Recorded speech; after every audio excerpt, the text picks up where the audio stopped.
Oh, Brandon, welcome. Uh, I was just going to cop out and do some simple bash commands this morning. All right. I'm sorry I missed it for a while. I just have intended to for a while, so I jumped in this morning early so I wouldn't forget. Oh, cool. Well, then I'll just proceed with what I was thinking. I will be short. So just some variety of bash commands as you log in, maybe for the first time. If you've attended any of these, you've obviously done a little more than that. So maybe this is where we should have started. But I run this command called ls over and over just by habit, just because my brain starts, it's like twiddling my thumbs. I'll run ls. That lists your directory. If you run als altr, it'll show a long directory listing in reverse date order by modification date. pwd will show you your current directory. Let's see, what about base name? Maybe this isn't so basic, but base name shows you the last piece of a given argument. So the last after the slash. Yeah, it does need an argument. Let's see. Your sed is a line editor. Sed docker. Well, switch something for something else from to Docker file. So in this example, I had from was right at that spot, but I switched it to a to. CD changes the directories. So if I cd into /etc, your prompt environment variable is going to determine what this piece looks like up front. Usually, you'll see a $sign if you're just a normal user, or a pound sign if you're root or some super user. So again, pwd is going to show you where you're at. If you want to just return back to where you just came from, the directory you just came from, cd dash, and it tells you where you return to. Let's see, env is going to show you your current environment. Set is, let's see, similar.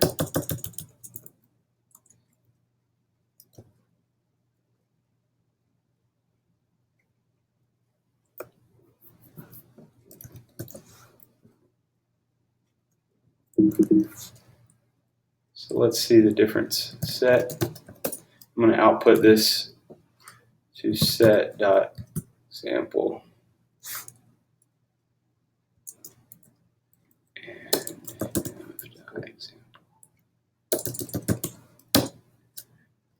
Okay.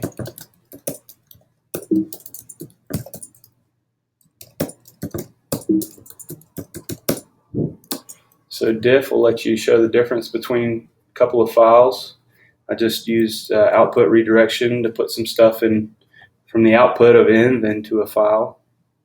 This will overwrite the file. If I wanted to just append, I could do a double greater than sign. Diff, what else? Cat, temp, env. You want to use something like free. Oh, free is not available on this machine.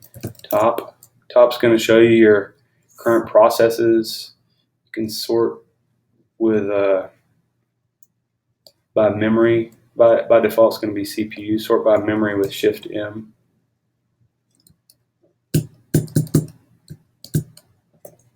Q to quit out of that. Tail, temp, by default, it's going to show you the last 10 lines. You could do a -2. If I just wanted the second line of that file, env dot oh temp do head to pipe that to tail-1. So this is saying give me the first 2 lines of that file, and then pipe that means use that as input for the tail command, and I just want the last line of those 2 lines. And I see second line is that. I can set a variable with var equal or equals value. Can echo var. Yeah, that's so. You notice I made a typo there. What that is $, I believe, is my current process ID. So if I do ps-ef, it's going to show me all the processes from all users. By default, the format is user ID or username, but for whatever reason, I'm on a Mac and it's not showing the whole user. So maybe that's because my username is, it's 4 letters only. But most of the time, you're going to see a username in this spot. Instead, these are user IDs. Here's your process ID. Here's your parent process ID, and some other stuff. Here's CPU time, command that you're running. But the point is,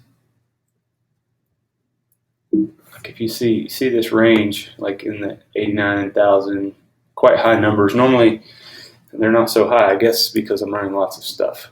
But if I just echo $, that's my process ID of the current, like my bash that's running. If I said bash echo $,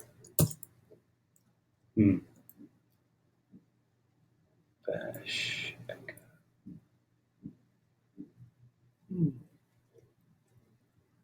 Don't know why that's.